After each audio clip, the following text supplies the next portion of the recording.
of heat.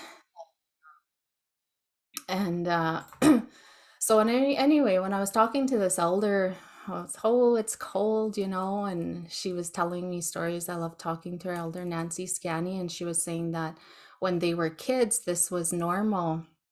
And they would travel on horse and wagon through these kind of weather. And her mom would put heated rocks at the foot of their feet, and they would have straw and furs covered up. She said they were so warm. She said they wouldn't even know, and then they would get to wherever they were, and they were nice and warm. They would fall asleep on the way. And so, our people are resilient, and just everywhere that we have been put by Creator, we have been given the teachings of how to take care of ourselves and take care of each other. So we have to remember that these, like when we say the weather and everything that's around us, that it was given to us, and we need to use it, and we need to acknowledge everything that's around us and live in harmony with that.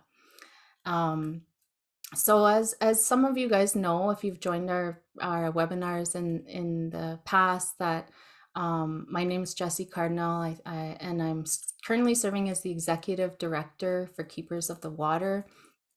And Keepers of the Water is hosting this webinar today.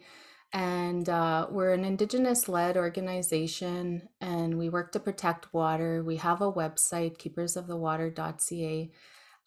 We have a big year coming up. We have been around since 2006, and we were formed. There's a group of people that had already been water keepers and working in their communities to, with these relationships with water, building our relationships. And we're concerned about the water back then because of all the major industrial extraction happening, and just the disrespect that is happening for water. We take it for granted, like even in winter, water is not flowing freely around us, but yet we can turn on our taps and get water, and just the life that water gives us, like in the lakes and rivers underneath the ice, the water is flowing and there's life under there, and it makes it all the way to our homes, into the cups that we have today. And it just takes care of us in so many ways.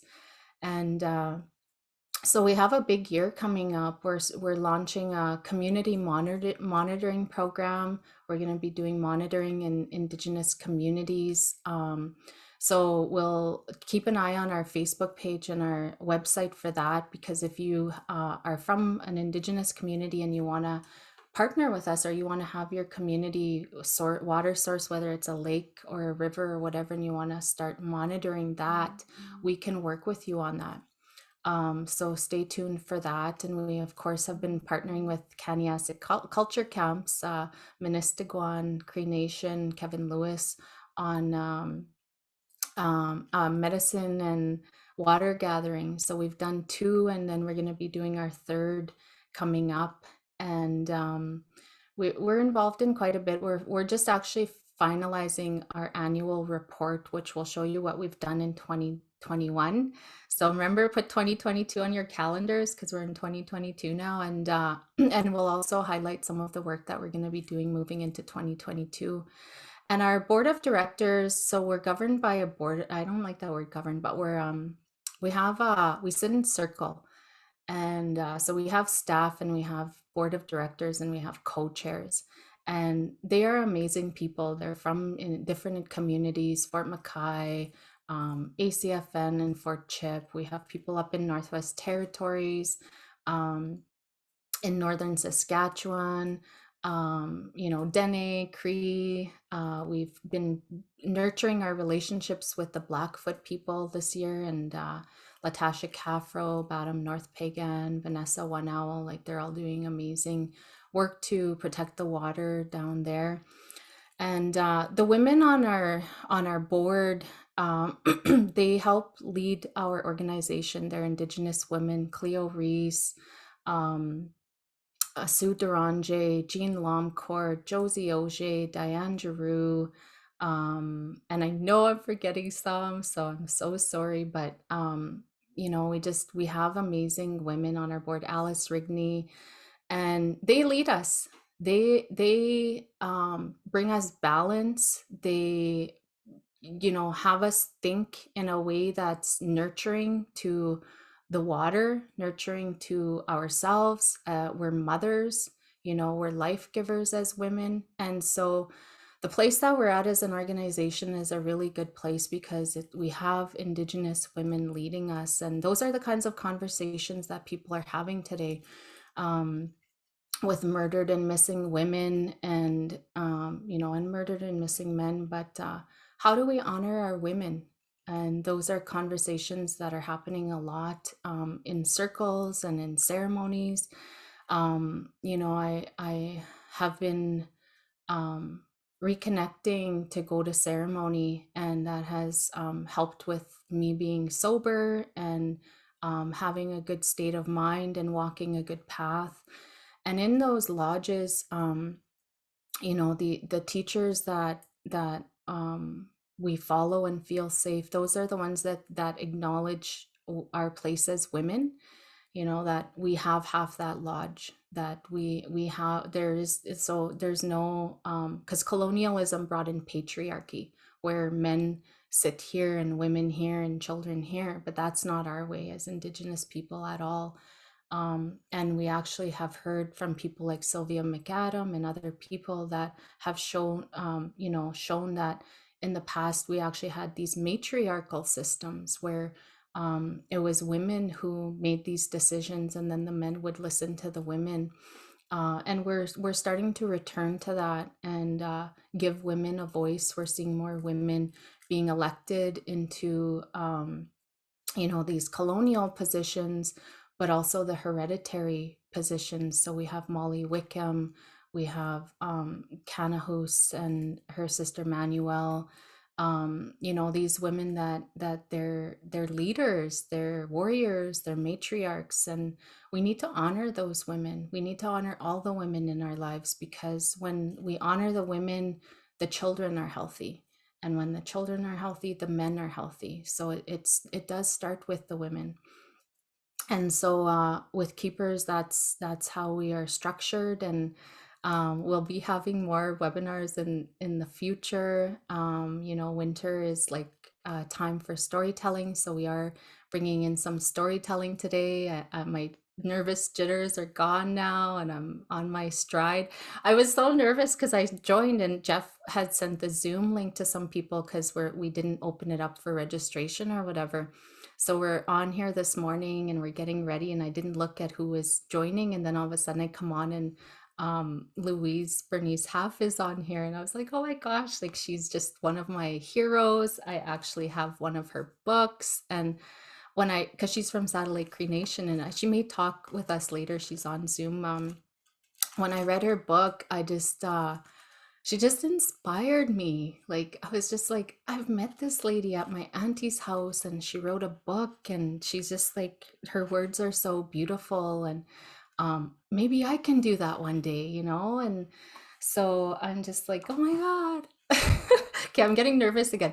So we're gonna pass it over. I'm gonna introduce Jeff, and talking about honoring women and honoring Indigenous women and our young girls. I want to ask Jeff, as one of our people that we call on. We sit in circle with Jeff. Keepers of the Water has worked with him for a few years now, and I have a lot of respect for him. He has a lot of knowledge to share with us, and he shares it freely, so I'm thankful for that.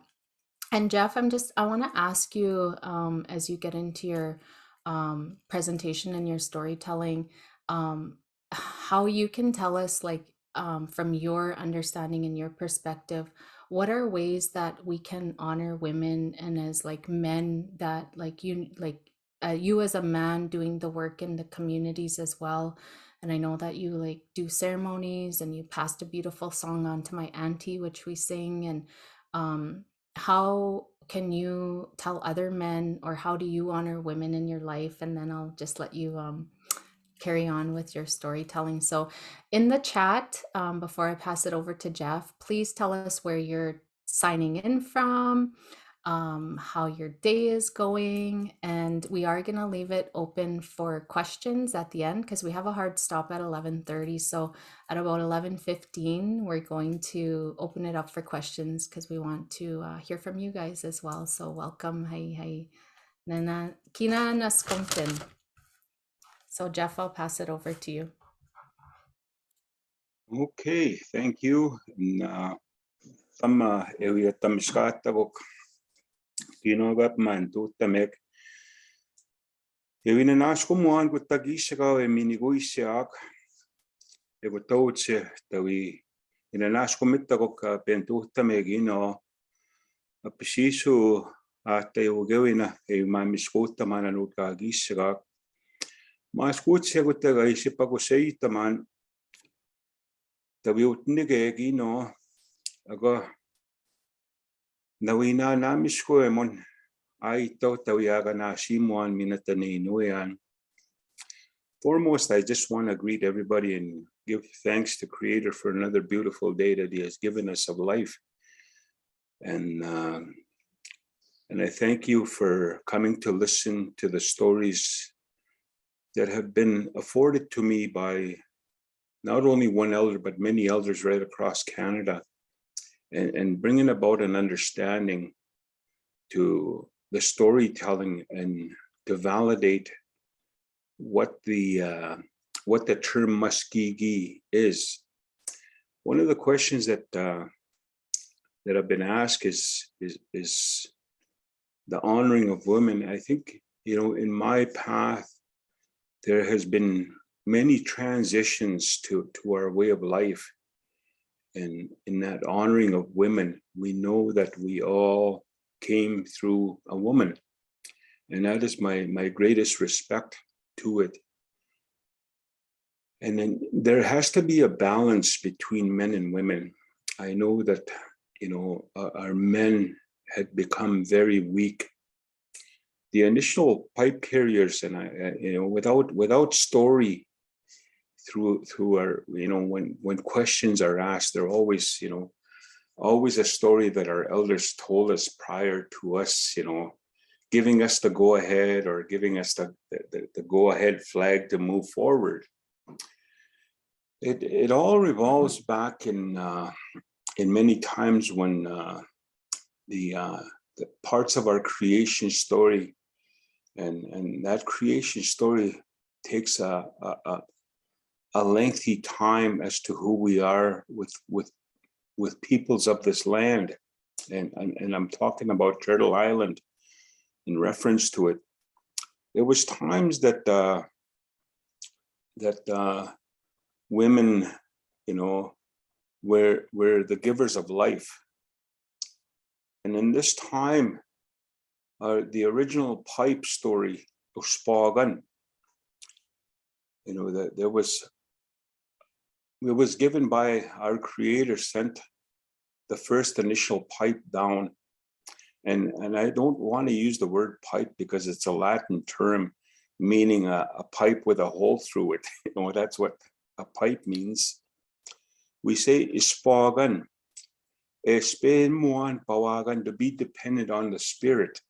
And in this life form that we live with on Turtle Island, everything had a spirit in it. So the original keepers of the pipe first came, and it was given to the women because they were the givers and the keepers of life.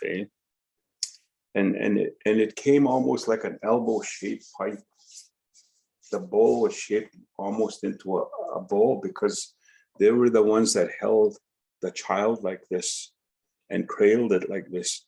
So in time, women, my grandmother always told me that women were the givers of life, and they didn't need ceremony because their whole body system went through a transitional, a ceremonial process of giving life, and they were able to clean themselves on a monthly basis through a transitional period where they would literally, clean their whole insides through their moon cycles. So in this time, when the elders talked about this, the very first pipe that was given was to women, and the women began to realize that their men were becoming spiritually weak. And it's in this time that they passed on the pipe to the men. And that's why from the elbow, the pipe that you see here, you have an extension going out here. They wanted to make their men spiritually strong. So they passed this pipe. On the fourth time, they released it to the men. And in that time, men became spiritually, they became spiritually strong, so that they understood their roles and their spiritual responsibilities. And it always takes me back to what I was taught by my grandfather when he first put me out on a fast. And in that time when I was very afraid when, being out in the wilderness by myself. I thought, he put me on this island, and I thought that, I was so afraid of the land because I didn't have a relationship with the land. I figured a bear or a wolf was going to swim across and attack me and make me into a meal. So I was really afraid of the land. But he said two things to me. And this is what the old man said to me, my grandfather. Ni sogegon mamit tanusim. Egai we got the one iskisian. Gegonuma. Dani spiga gini taigian. Mina go geskenita. Gegon gauchini taigian. And to translate that, he said to me when he first put me out on a fast, there's two things I want you to think about, grandson, and think about them hard. He says, remember when you were born. And the second thing I want you to think about is why you were born. I said, okay, I know when I was born, but why was I born? And today I understand why I was born, why I was given life, to be able to share life with others, to share knowledge, to keep the language and maintain that language, to maintain the stories, and to maintain who we are as people of the land and our spiritual responsibility to the land. So I know why I was born. Once you discover this, the purpose, you will not have any regrets in life. In this time, I barely finished grade 7 in the Nehiyew education. That's as far as my education went, was grade 7. I veered off to the left to go learn from the elders. And these are not my stories that I'm going to be sharing with you. This is not my knowledge. Today I share this freely because I have many grandchildren, and I have my second great grandchild to be born soon. As I like to say, soonly. That is my new word, soonly. It's not in a dictionary yet, but I hope it's going to be there soonly. It's sooner than soon. Eh? So it's in this time that we begin to share these stories because it guides us in a process where we need to have balance and understanding, not only in the women, but also in the men, because there is a balance. And in that time when you have balance, you're able to communicate to one another the vision and the prosperity of where we must go as peoples of these lands. So in answering your question, Jesse, that is where, where we must think of a vision, and I urge everybody that's listening to always remember when they were born and the reasoning why you were born. And there you will find many, many conquests in looking for that knowledge. When I began to understand the language, I was able to begin to dissect it. My grandfather had given me a name, and this name, that the spiritual name that he had given me, was Kaskawat Nuigimau. And this Kaskawat Nuigimau, foremost, I didn't understand it because I wanted a name that was more powerful, that I had, so I can have an ego with this name. I wanted something like standing buffalo with an eagle on its back, But I didn't get that. I got this word that my grandfather had given me, Kaskawat Nuigimau. Now the closest translation to this name is the one that's able to penetrate something that has been frozen in time. That is the name that I carry today. And he said to me, my grandson, this will guide you through your whole life, till you begin to have gray hair. And I never thought, the lifestyle that I used to live, I never thought I would have gray hair. I never thought I would see grandchildren. Nevertheless, to even see great grandchildren. Today, I'm seeing this evolve from the vision that the old man had upon me and many elders across Canada. And it's in this time that I begin to listen to what they had to say. And he says, one day when your hair becomes gray, this will validate the day when you begin to have a voice from your spirit for the people to listen. You'll begin this process. It's not by a chronological number. It's when you begin to have grandchildren. That is the day when you will voice these things, become the voice of the land, the animals, the trees, plants, the human nation, the fish nation. That is when you will begin to gather the knowledge that's going to afford you. Because without this knowledge, you will not survive long. So this is where my mentoring came, and I'm very grateful today from the elders that have been put in my path, and many of them are gone today. I now have to take that role that they left me, because they left me a task to do, to provide the knowledge and knowledge transfer to others. Out of care and concern that I provide this so that we're able to move forward holistically as a nation. We don't break people up by treaty territories. Our people vastly lived right across Canada, right from the East Coast to the West Coast. It was the colonialism that divided us, and it divided us into treaty territories. These territories do not belong to us. They're merely lent to us. I have this guy outside blowing, I don't know if you are able to hear it, but I wish he would just leave. He's blowing the snow off the sidewalks outside, and it's quite noisy. So excuse me with that. So it's in this time I want to be able to move forward and begin to share some stories to what we call Maskihkiy. The loose term to that term is what they refer to as medicines.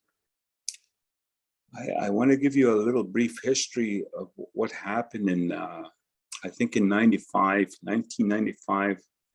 There was a pharmaceutical company that came and bought this seed bank. They spent a lot of millions of dollars collecting seeds in Manitoba and in Ontario. So they didn't know what to do with these seeds that came. And we understood back then, we were given the information in the Manitoba, where Manitoba Kiwet no Pimickamack that brought to the indigenous people in being to understand what's happening. So this seed bank sat for over 12 years, and they didn't know what to do with these seeds. And back then, the pharmaceutical medicines were researching on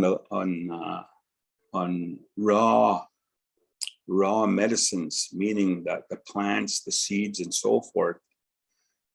And at the time in 1995, there was 128 pharmaceutical medicines on the Canadian market.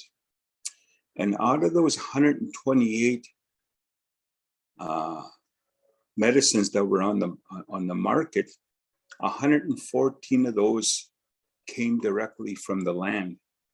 So what they done was they took this medicine and sent it to their biology labs to put form into medicines. And we understood that, we understand how acetaminophen works. And this acetaminophen comes from the red willow and the gray willow. And in producing that, they created aspirin, which is acetaminophen. So it's in this time, what happens in this process is they've totally ostracized the spirit out of this medicine. So what happens if you take aspirin today, from the relief of a headache, that headache will go away today, because that's how this medicine works. But it will return the next day. Your headache will come back because the spirit has been totally ostracized out of it. Now, if you take this in raw form, the acetaminophen, how it works for our people, it transitions on a moon cycle.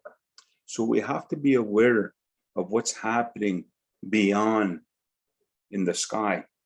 So the spirit comes down and this headache will go away for a whole moon cycle. And that's how the elders talked about this, if we took it in raw form, because the spirit of it is there. So in beginning to understand, I don't like to use the word medicines or traditional medicines. I would like to begin to, break down this word of Maskihkiy. And I do have a PowerPoint that I want to share with you. I will bring it up here.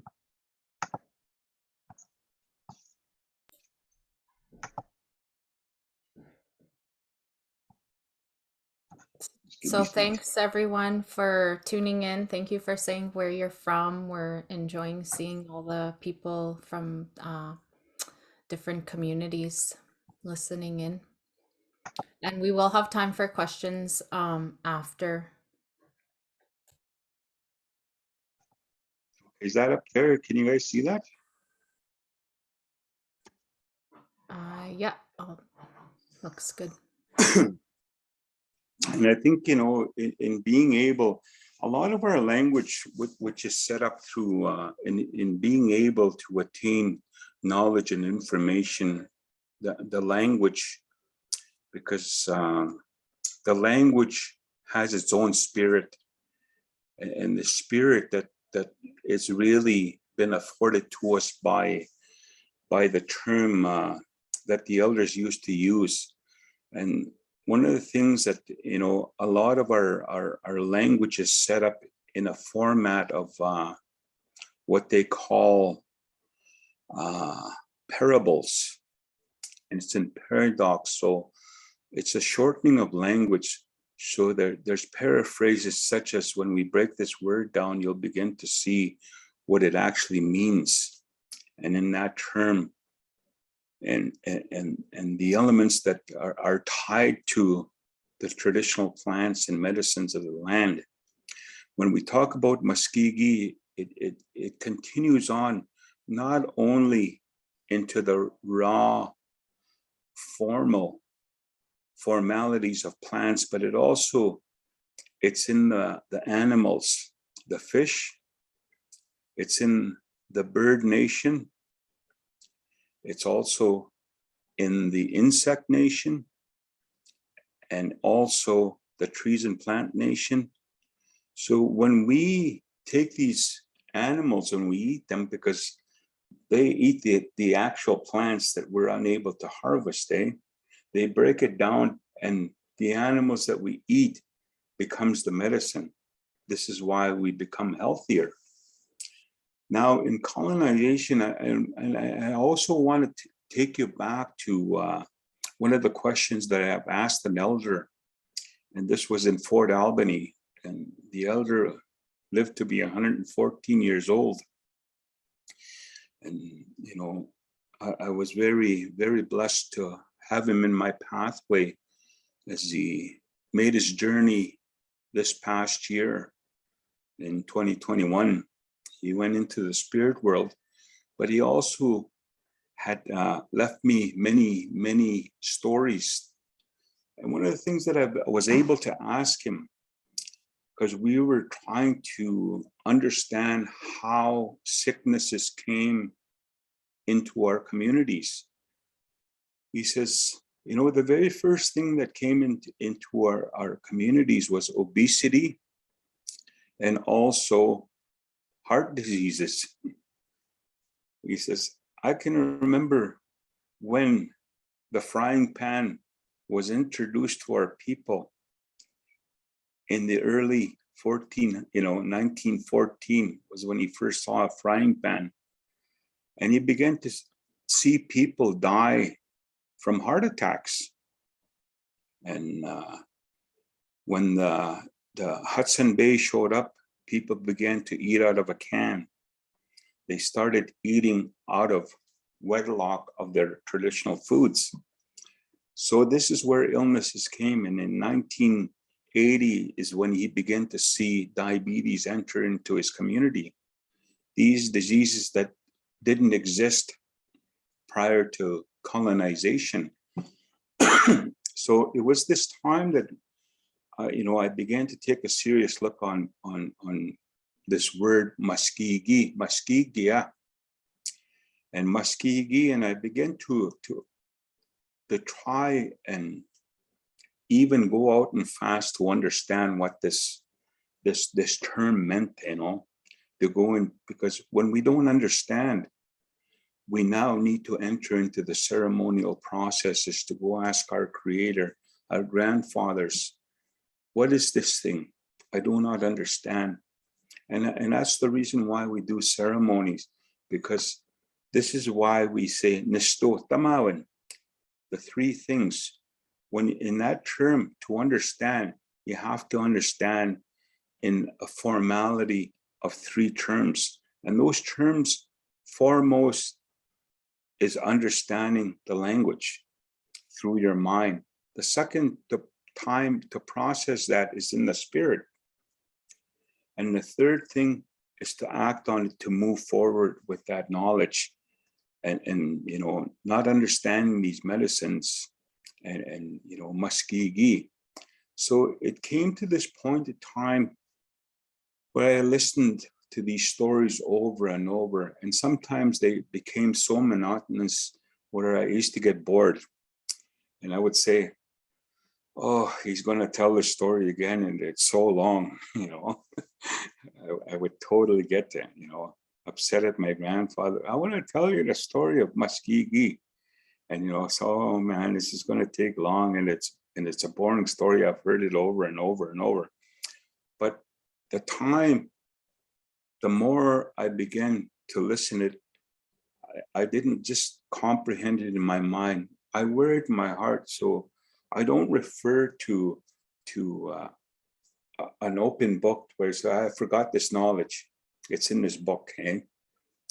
You wear this, and they spiritually sow this information that it walks with me, and I live with it on a daily basis. So it's in this time I want to be able to afford the story with you, and it has to do with the bear. In our language, you begin to see this much. There's two words here, much and gig. So it's in this time where you hear the transition where this word comes from. It comes from the bear, Maskwa. You'll hear this, Maskwa, Maskwa. So it's in this time where we begin to understand these parable term Maskihkiy. And where the bear's life came from was from the grass, Maskosi. You always hear this word, Maskosi, Maskihkiy, Maskwa. You hear that mas. And even in the frozen ice, Maskwami, the thickening blood of our Mother Earth. That's what it doesn't mean. It doesn't mean ice to us, eh? But that's the loose translation. So it was this lifetime that it was in the beginning, these parables in our language, as the old lady told, and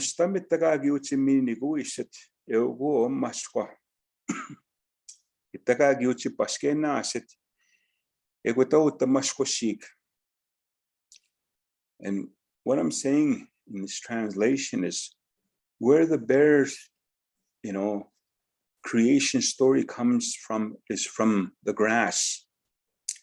That's why you'll hear it, Maskihkiy, Maskosis, Maskwa, Kagite Maskwa, Mistay Maskwa, Mina, Wapashkwa. So all these terms come and oriate from the grass because that's where life was given. And in order to be able to comprehend and understand the term Maskihkiy, so it's in these parables, the shortening of language. There's a longer term. And one of the terms that, in my time, I would love to see a dictionary out there that's going to accommodate the Nehiyew language. Because right now in every Cree dictionary, it's linear to accommodate the English language. And a term that I want to share with you is this term, Bisim, which refers to the sun. Now, Bisim is a parable. So if we were to actually take this and understood it, there had to be a story told prior to you to understand what our first star, what our first spirit in the sky is, the sun. That's the very first spirit in the sky that we live with. So this is how it would sound when I try, when I say Bisim in the long term. And it sounds like this. So I just said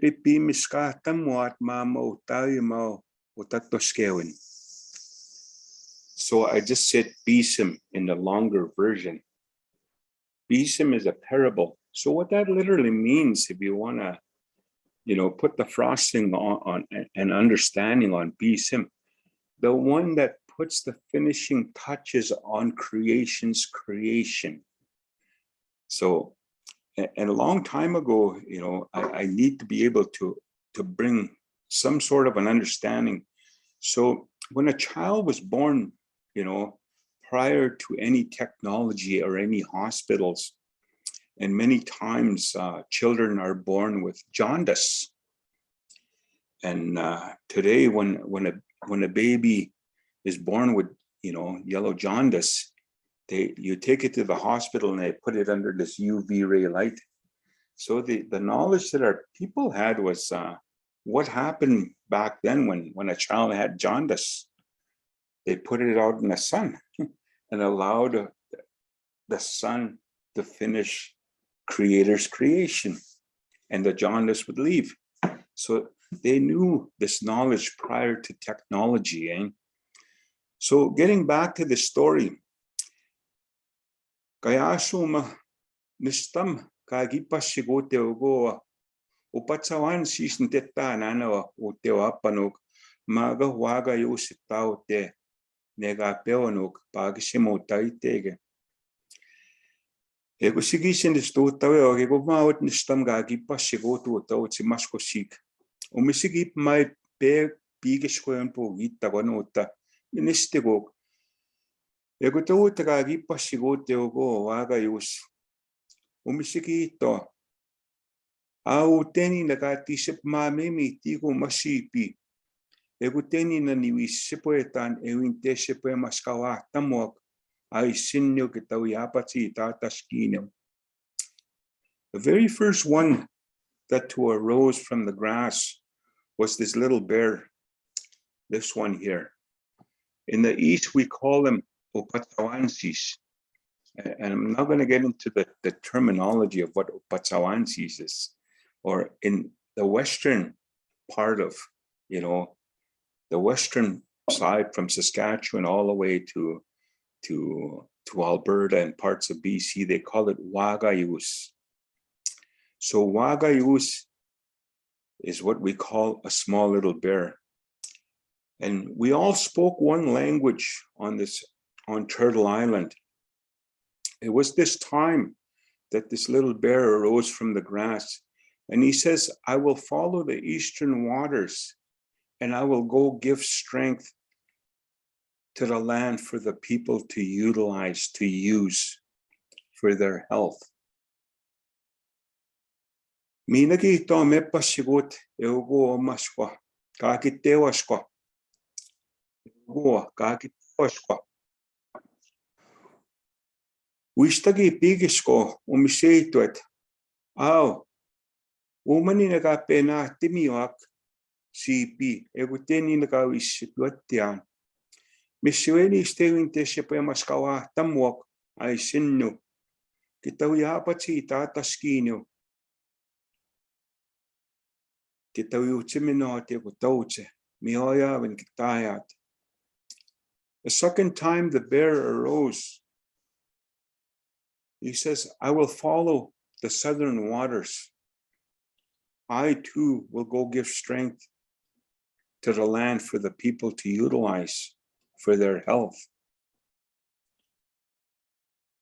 So again, each of these bears arose from the grass and they spoke on what their purpose was, why they were given life. And this is the reason why I shared the story before. When the old man said to me, try and remember when you were born and why you were born. And these are what the bears did.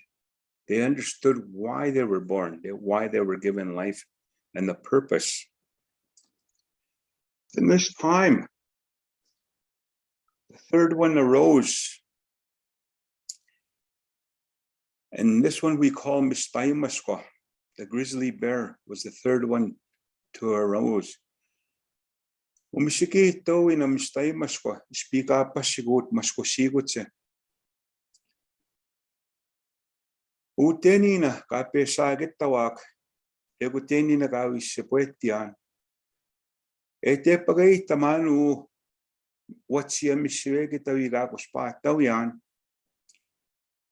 Egutemina ni staying teshipo maskawa tamok askino ay sinno kitawi kistapachitat. Egutouch tawi niget mioyawen. The third one arose from the grass was the big grizzly bear. And he said, I will go to the western waters because I have the capabilities to climb all these mountains. I will follow these western waters and I will go give strength to the land for the people to utilize for their health. It was this time that we got to remember these three bears. It's in this time. The last bear that we speak about is the polar bear. We call this one Wabaskwa. This one spoke the last. He said, Utenina Pimickamack Cree Nishtegute einteshipo maskawa tamok. Askino ay sinyo kitawigsta pachita. Maga na moya nina. Ikaw isimon. Ewi pega ay sinyo ispiatigiweche. Atishipuete chiwa chag ewigiskenotag uteise get nach kitawita gutet tap mewichawak etega chipuete ta chag. The last one to arose from the grass was the polar bear, Wabashwa. He says, I will go to the northern waters and I will go give strength to the land for the people to utilize for their health. But also, I will not sleep. I will not go to sleep, for I will await for the people. When their spirits begin to journey home, I will walk with them.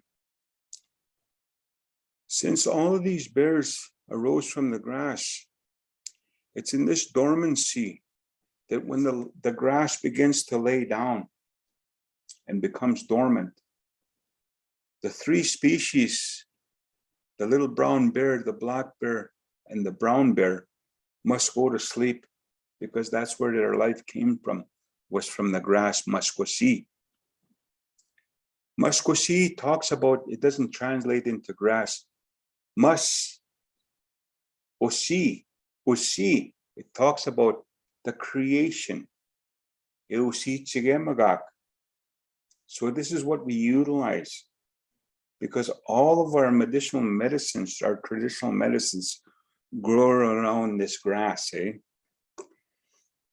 So because what we call emaskawak eusimagak, meaning that the spiritual power and strength is now being utilized by our people. So when we take a look at these three bears, the four bears, the four species,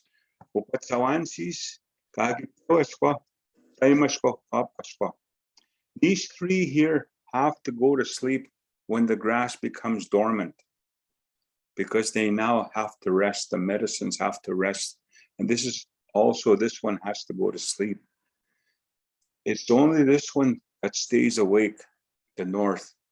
And it's part of our creation story. So when we begin to translate the words of Maskihkiy, Mas is a parable, and the translation refers to the spiritual power and strength. But what is it? Maskawao. Maskawao is the power and strength of it, So the second part to this language talks about the transfer, the translations refer to the homelands. Kike. Kike is my home. And it's not a square little cubicle where you live. Like Jesse comes from a place called Kikino, Kike, Kikino, our place of home. It's not just one symbolic little house, It talks about the homelands. So when we put these words together, Maskihkiy refers to the spiritual power and strength of your homelands. So it doesn't mean medicine to us, It talks about the spiritual power and strength of your homelands. And those homelands talk about the medicinal plants, the animals, the fish, the birds, and the trees and plants, and also the human nation, the spiritual power of our women that can provide that lead role to healing our men. Because our men are very spiritually strong, weak right now. We now need to return that, So this is what Maskihkiy talks about in our language. And it's not a part of, understanding it. So every one of these plants, when we talk about these plants, in our creation story, they talk about prior to us coming. The old people used to say that the animals began to prepare the coming of the human beings. the human beings. So the animals had a role to play. The insects, the birds, the fish, all the trees and plant nation had to begin a process to be able to provide to us the lenders of life. So it's in this time the muskrat began to do its work. That's why they refer to it as rat root. They call it sweet flag. We call it Weegas. He was the caretaker to this medicine. And in this time that he continues to work vividly throughout the waters to look after these medicines for us. And the beaver, that's why he's the caretaker of the mint. We call it a Miskowigasko. And the what we call the Wasquatamo, I don't know what they call it. It's the lily pad root. You see, all these ones, the animals began to prepare these medicines. When we talk about the mountain ash tree, we call it Maskomenanatik. It talks about the bear. The bear was the keeper of this, and he looked after it. When we talk about the bear root, Minek, we call it Maskotsepi. That's the reason why there's a bear name to these medicines, eh?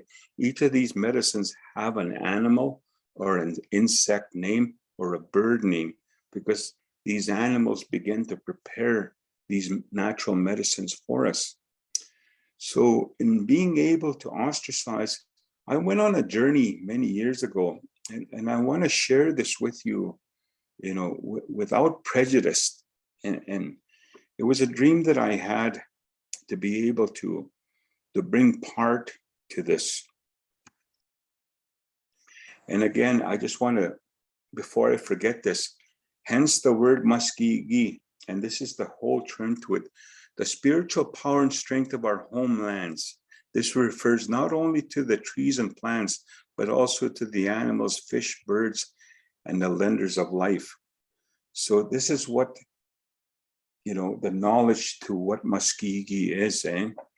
And we need to begin to understand and appreciate. And what gives life to these things are the main thing is water. Even when you light a smudge sweetgrass, that smoke begins to vaporize and rises, eh? So this turns into water. And I'm just going to stop this here. And I want to be able to share one more story with you. It's in this time that I was very contemplating on what I was going to share with you today. And it's about a dream that I had about 4 years ago. It's in this dream that I was back at this residential school that I used to live in as a child back in Lake Manitoba. And it was in this time that I had a dream that I was standing in this auditorium. I don't want to call it auditorium. It was actually a church within inside the residential school, because I saw the statue of Jesus, and I remember always looking and fearing this Jesus on the cross, eh? And it was all bloody, and I remember, I was just like in a shock when I seen this. Why did they do this to this guy?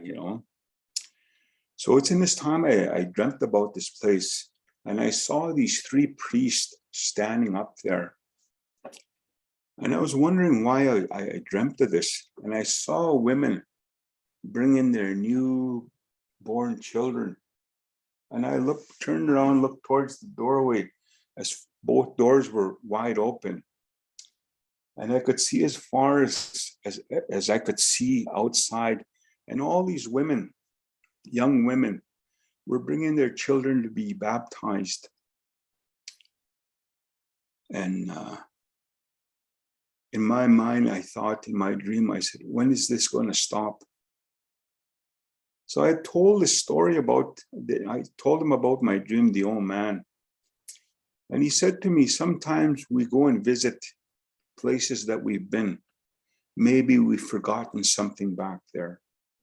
And we travel back there. But in time, you will know. In time, you will know. So I never thought much about it. You know, when our new year happens, not from a chronological perspective, I celebrate New Year when new life comes in the springtime.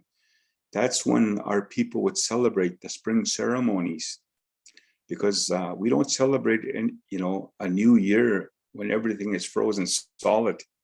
Even our vehicles, we don't celebrate, say, Happy New Year, you know. Our new year comes in the springtime when the birds arrive, new life begins. That's when we celebrate. But I just want to wish you guys a Happy New Year. If that makes you feel good, you know, I wish you guys a Happy New Year. But it's in this time I begin to think about my grandmother. In the early 80s, I began this vigilant of wanting to attain knowledge from various elders across Canada.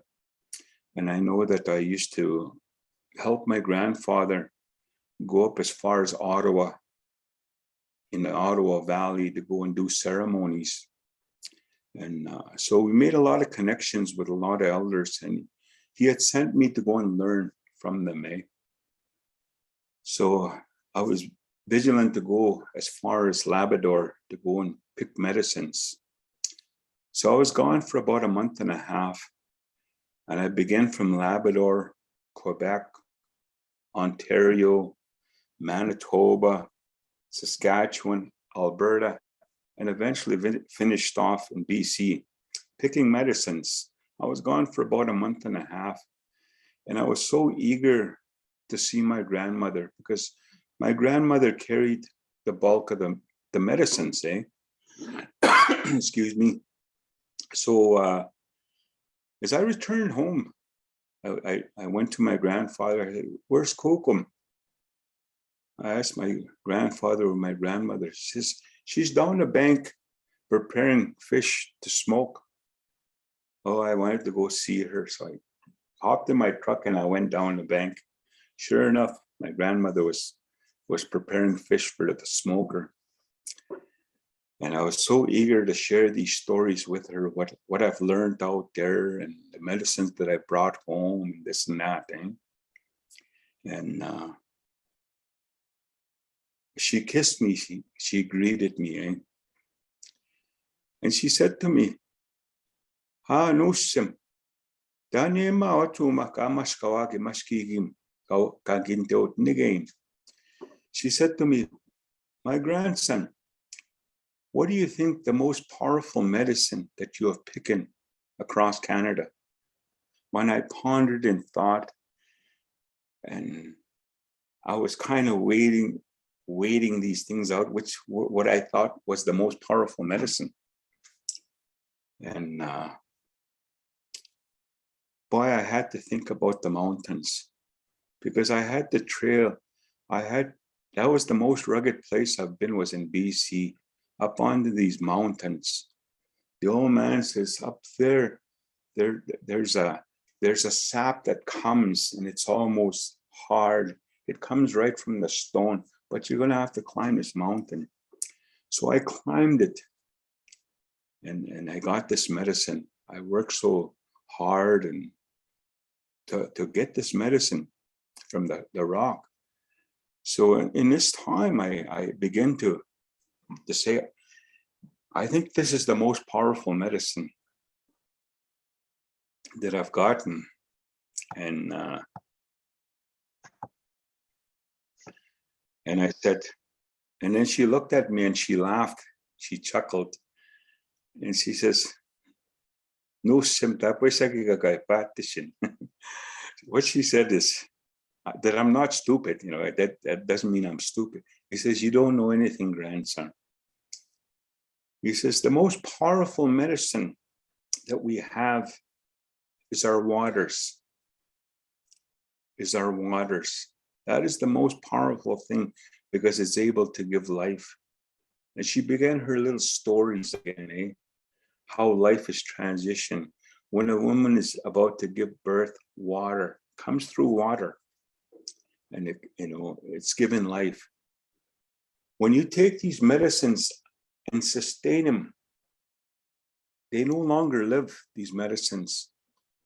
But how you resurrect them and bring them back to life, you put them in water. And they flourish, they come and reawaken, and they help you. Same thing when you burn a smudge. It turns into water, vapor. That's how you bring it to life. And you're able to smell it, to feel it, to touch it, to see it. So I began to ponder what she was telling me. He says, every time you give medicine to people, you have to ask and give thanks to the caretakers, such as the bear, the bear, the muskrat, the mink, the lynx, the moose, all these ones that she named. You have to acknowledge them before you transfer this medicine. That's why we call it maskomenanatik. We always refer to that. And what you want to do in your prayer is you ask these things, these medicines, to go to work on your behalf in their waters. So when you take these medicines, these natural medicines into your water, into your water system to help you heal, this is the transition of that three-part process, this Acimowin. And it's in this part that, to validate that process is through these stories. And I began to think about why I had this dream about this residential school. When I found this out, I began to weep and I cried. Why I saw all these children. Just a flash went through my mind. I take a look at the statement of Hugh MacDonald to kill the Indian in the child.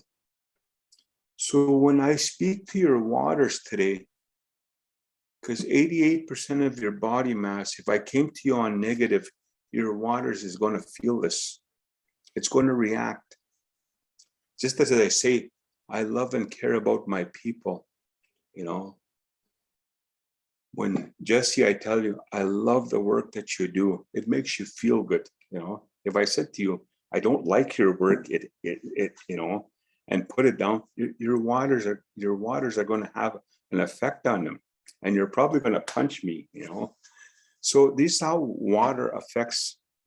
So when I saw these children being baptized on a child, there is a portal that is open here.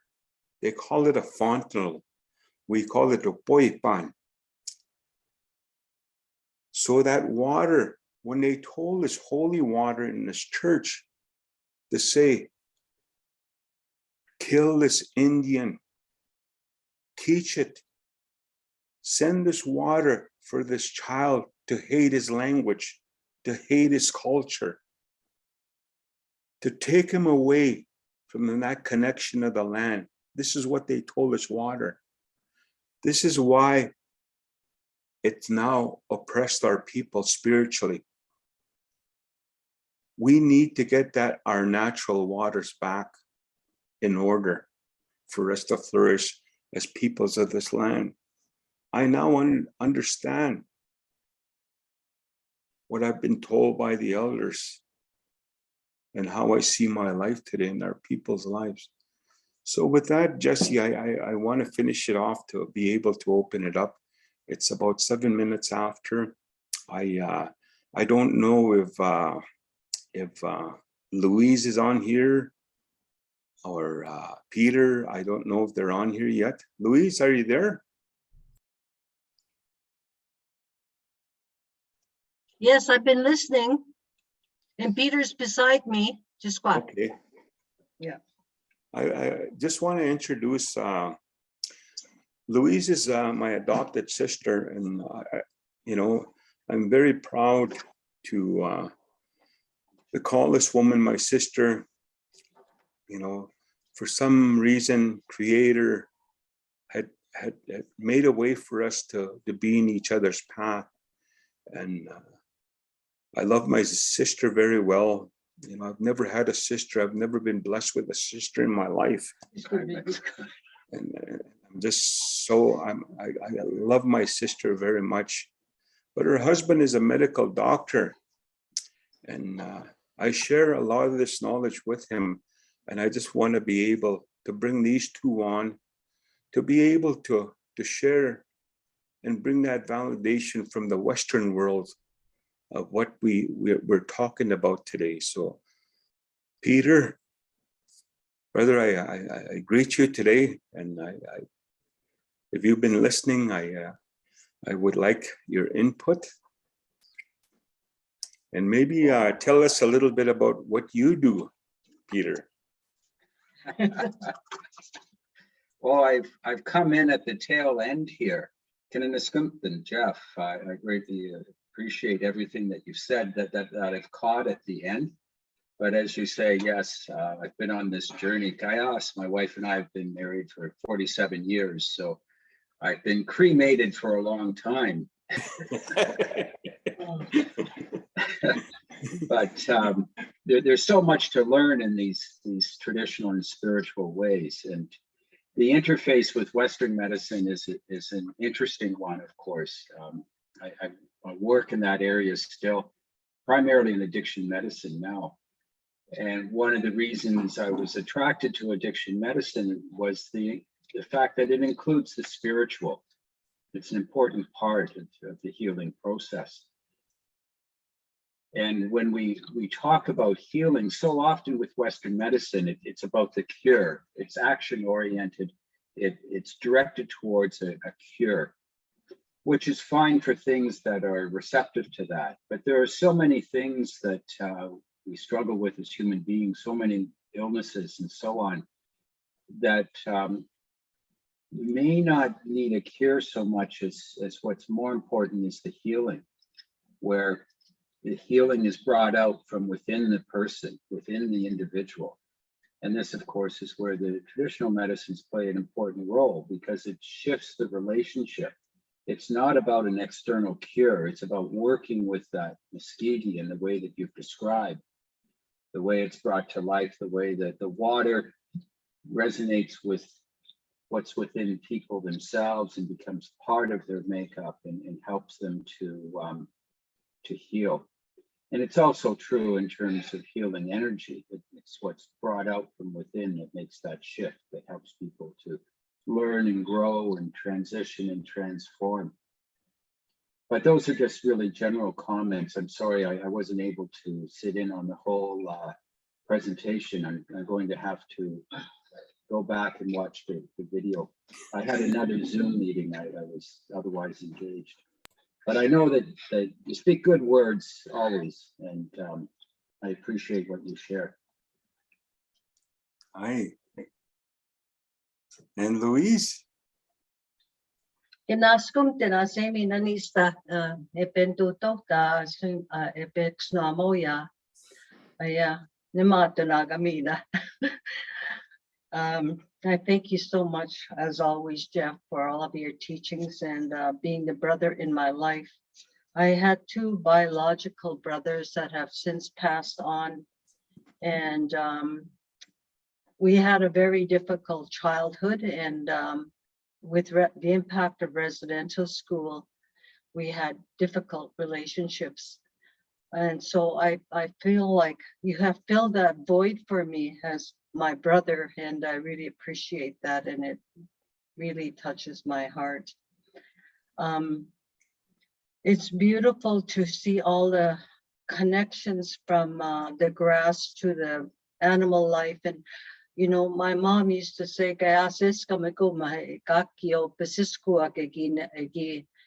I can't say it now. All long before the arrival of colonizers, all the beasts and everything used to have a common language. We understood one another. And my mom used to say this, and she said even snakes used to go on their tails, stand upright, and walk that way. And so I grew up with some of those teachings, and for sure, like Jesse was saying, I remember the rags that my mother used and the fat to make a light in the wood stove, and hauling water from the slough and trying to make it clean through a pillowcase, and going to the outhouse. All of those things, I grew up with that. And of course I grew up with all the animals that we eat, from the gophers to the beavers to the muskrats to the moose nose, and I made him eat it. So it's a real pleasure to be here. It's a long story, but over the course of our courtship, I figure I ate a moose from its lips to its anus. Actually, the moose isn't that bad. I had moose nose for the first time as well at a ceremony, and my friend said, "Here, have some of this good mushroom soup."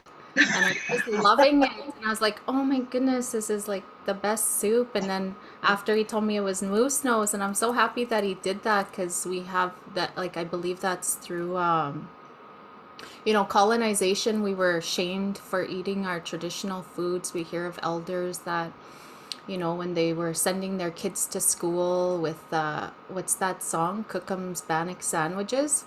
The Bannock sandwiches Cook'em made for me.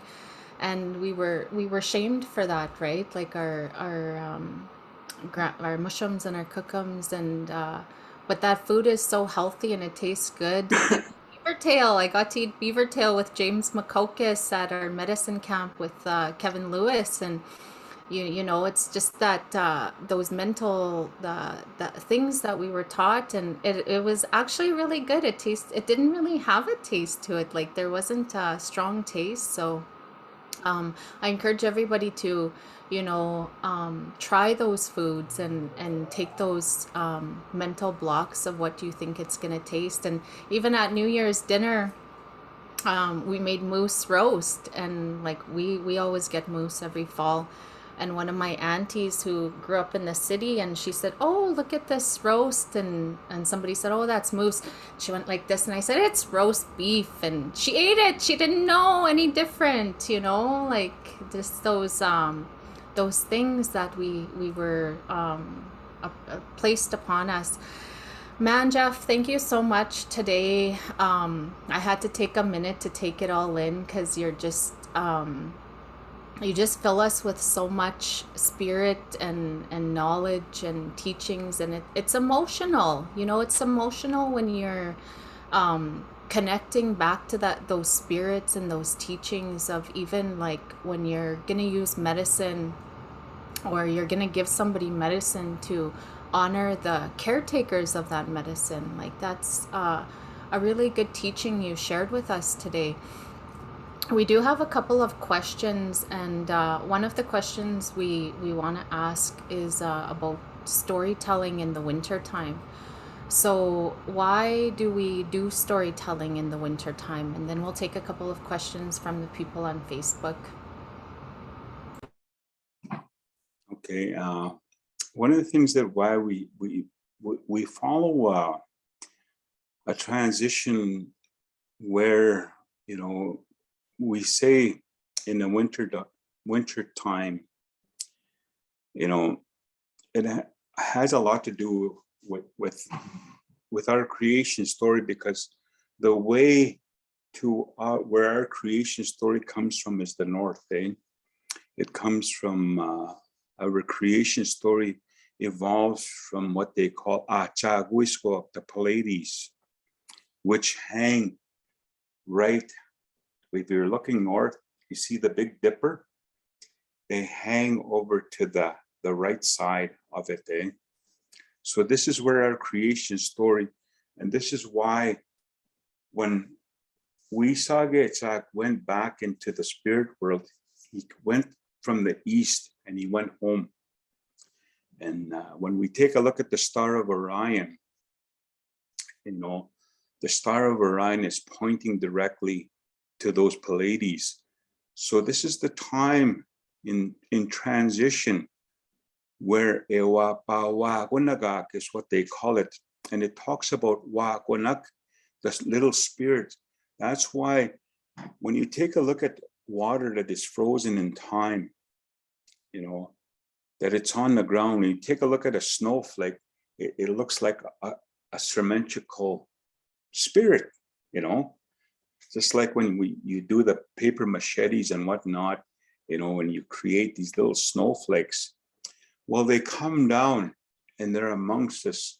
And this is why there is a spirit in that snow, that water that's been frozen in time. It's in this time when this doorway is open to afford us those spiritual stories, especially the Wastesicoot. And it's in this time when they've done a ceremony called Acimowin. And we have to be adherent to those laws, that how it was set, that we spoke about the spirit, because the spirit is amongst us. It talks about Wagunak, Wagunagao. They say Gun, Wagun, Wagun. It talks about the spirit, that it's on the ground, it lives amongst us. So that's when we done our spiritual storytelling, because that doorway afforded us to tell about those ones. When we talk about the birds, the bird stories, it's now open over here to the southern doorway. So we follow the transition to creation. So they refer to this ceremony as, Wasagainanashko. And a lot of times when we begin to translate these ceremonies, we begin to translate them to a foreign language where it only creates perception. So they call the ceremony the round dance. When that doorway is open to the north, that is when the very first snow on the ground, we begin the ceremony. We ask our relatives because to come and visit us from the north. That's why you see these glittering lights. They call them northern lights. They're not just lights. They call them Wawatewak. Wawatewak. And what Wawate? It talks about the shimmering heart spirits of our people. That's how we dance. We follow those, how they move like this. And that's how we move with it. So when we translate Wawate, the shimmering heart spirits of our people that have gone home, and they're always to the north, and they span. When those northern lights come out, there's a doorway that is a span from the northwest to the northeast. They never go south. They're always spanning here. That is the reasoning why the spiritual doorway is open to speak of these things now. Wow. Right now, there's a lot of people at this time of year. Mental health is, a lot of people are struggling with mental health for whatever reason, right? And we have like this virus going around, we have isolation, we have the cold weather, a lot of drugs and alcohol are running rampant in our communities. Like even the parenting, the children are not being not disconnected from the parenting teachings of taking, child rearing and rites of passage. And that was one of the questions I wanted to ask you, because people are searching for how do we calm the spirit? How do we like this anxiety that the doctors are seeing? Like I'm sure even Louise's husband, they're seeing an increase in anxiety. what can you share with us? Because we're talking about, you know, Maskihkiy, we're talking about medicines and the teachings. And if you could just share some of that understanding, Jeff, with us of like, what can people do at this time to take care of themselves? Ay, how staita pues kinumaintamok. Kinumainta yugoge. Katisip ako sis kami kakuma. Namoy wipach kitawi wikatepa niuma. Kagiguma. Kawichete no. Mina. Tawi mata mage konyo ako siwena kap magotege. Kai sikinumaini tak. Ay sinyo anut kagisikak. Tapwe moch kinisto tampe matisiwen. Legutaw simana. Bistay kagip machi monanyoak. Mona sinina. Ninakachitan tan siyo magigise. Wanas chigian. Itatagip man tutamak. Itaga isig wihiak anuts. Many times, you know, stress comes in many forms. Spiritual stress, physical stress, emotional stress. And that's why we say, kinumainita, kaginumaskagwan. You know, a lot of times we are too busy thinking about what's happening in that world. This virus is going to be around for a long time. And how we work through it today, you know, is I had to make a choice. And I think my grandchildren made this choice for me to get vaccinated, you know, to be out and about, to continue helping people. And I think that, you know, from a balancing way, what we call Acimowin, having the best of both worlds, you know, maintaining your traditional, you know, lifestyle stories and ceremonies and the language versus the industrial environment, because we need both in order to survive today. And I think that, you know, getting in touch and wanting to find out the reasoning why you were given life. You know, today in a grieving process, you know, I understand through these stories that have been afforded to me by the elders that have gone home to the spirit world. You know, I don't like to see them leaving, you know, I don't like to see them sick, but I know that deep within, I understand the process of my own well-being, and I can only share to each and every one of you where I've been and what I've done to actually begin to connect to your culture.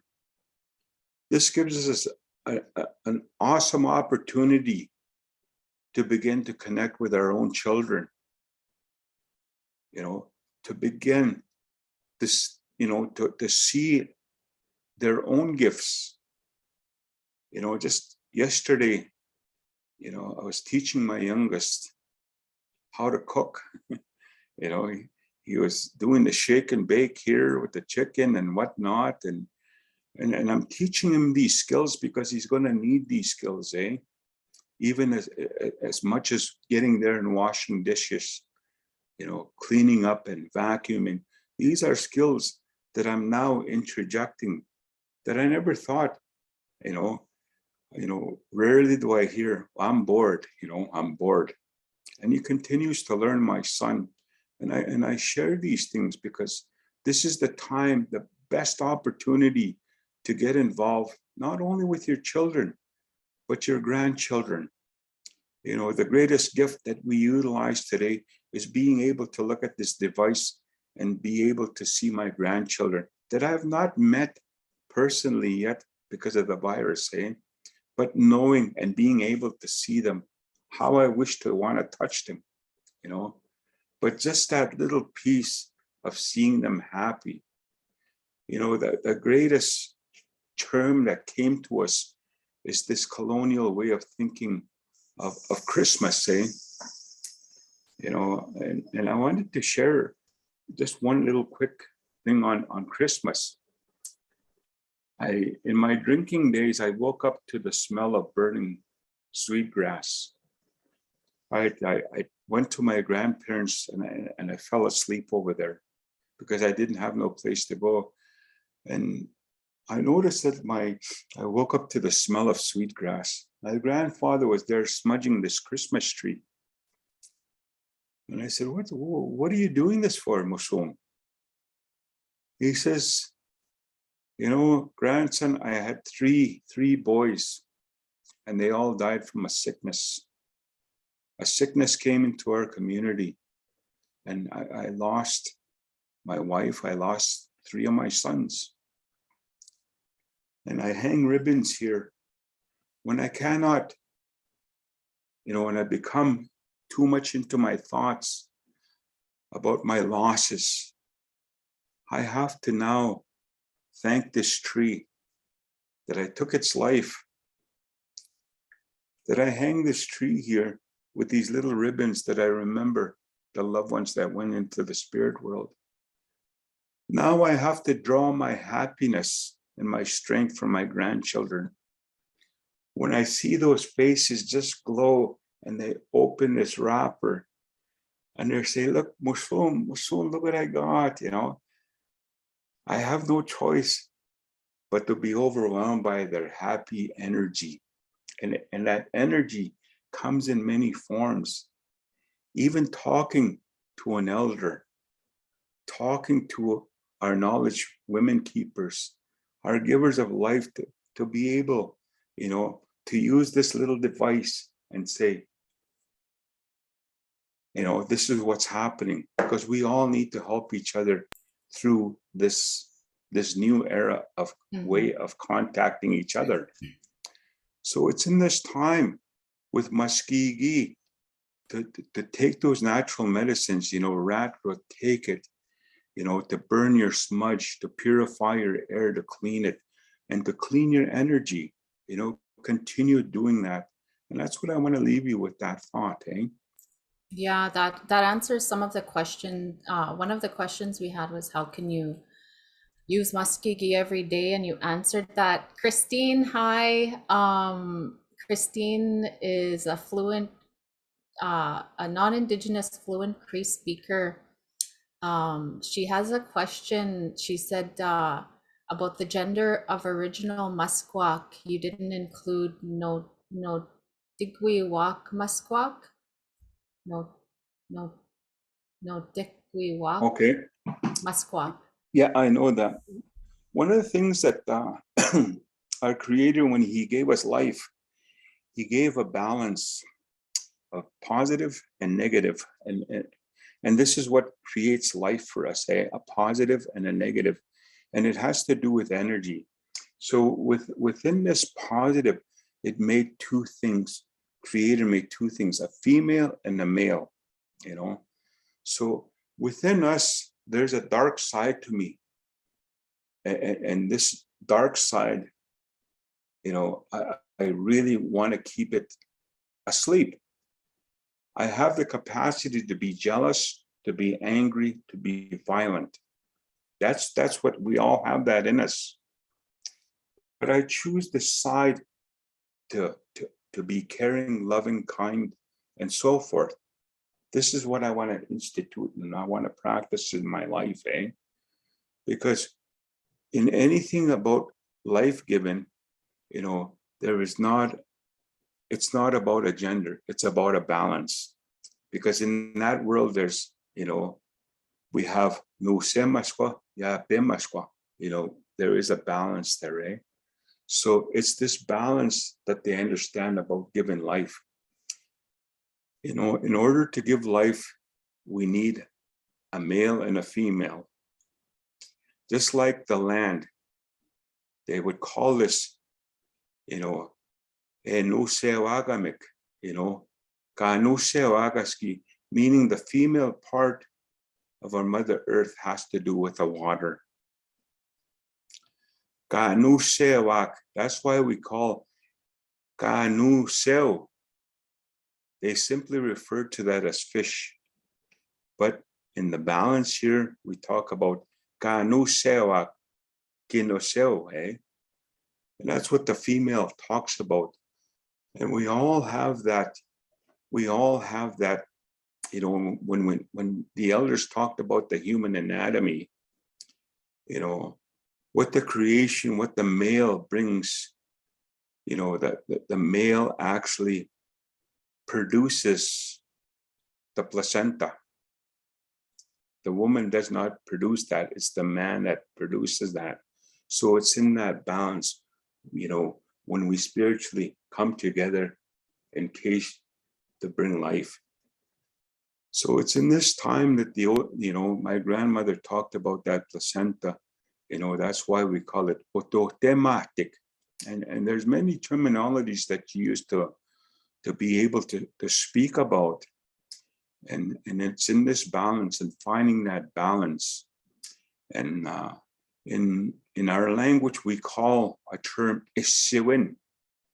Acimowin is energy, and how you produce that energy, or how you receive it, or how you give it. And you feel energy, because everything in that spiritual form has an energy, and how we connect to it. There's negative and positive. And when you're tired of this, because you have to go into the negative in order to learn and understand it spiritually, in order to have, and you know, the positive energy. So that's what gives us life. When a heart goes like this, pounds, beats like this, it's like a battery. You need a positive and a negative. That's what creates life, eh? That's why when we begin to prepare our journey into the spiritual world, we now need the positive, so this one is able to leave, eh? And it's and there's many stories, and we're not going to capture all these stories, you know, in 1 hour. So there's got to be many more, you know, that you continue creating these doorways, you know, to come and share these stories about life, eh? Definitely. So just to backtrack for us non-fluent speakers, what does that word mean? No tigwiwak. No Tigwewak. No tigwiwak. No Tigwewak talks about it's a spiritual responsibility. Meaning when there is no room, there's spiritual responsibility to say, tawao, pi tigwe, makes room.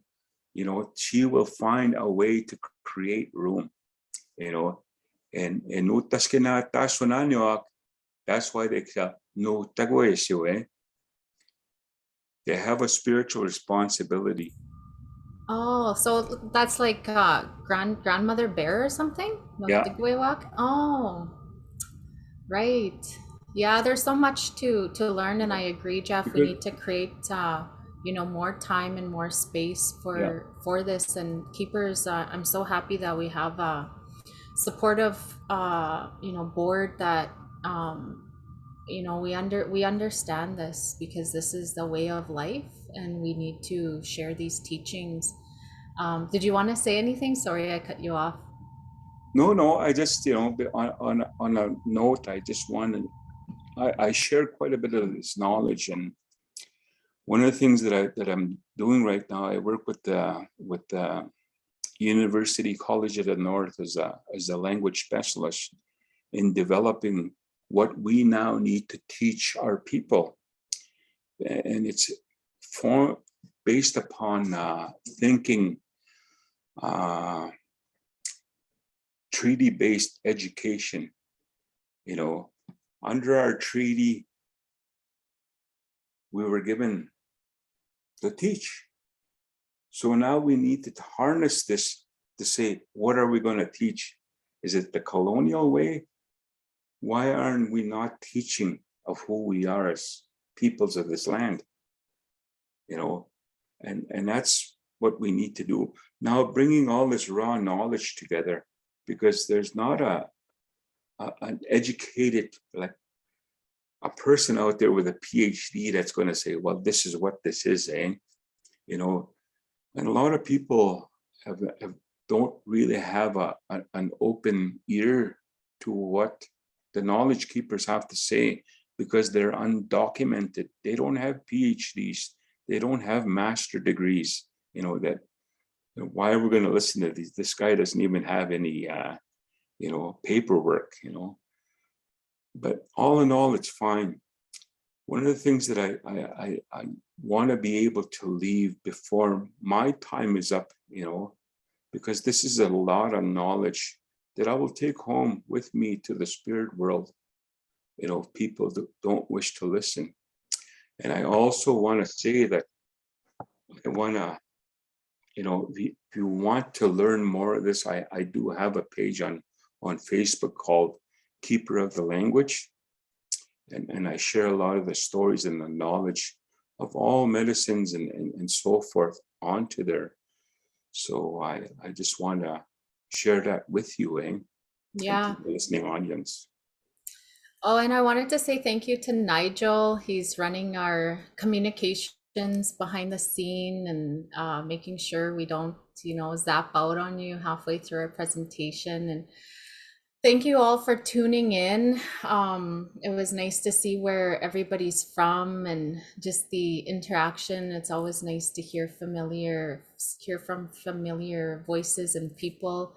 And of course, Jeff and Louise. I feel like this is a sign that we're supposed to bring Louise on for a webinar, because I actually thought about you. It's just so weird. I was organizing my bookshelf and I ran across this book of yours, and I know you've written a few, and so I want to connect with you, and let's figure out a way to work together, because I know that there's a lot of women reaching out to us lately that really want to ensure that that work is continuing to honor Indigenous women, honor all women, the life givers, and creating that space, because that's an ongoing work, because we're in such this patriarchal system of male prime ministers and these kinds of things that's considered normal, and we need to change that way of thinking and bring balance back to our circle.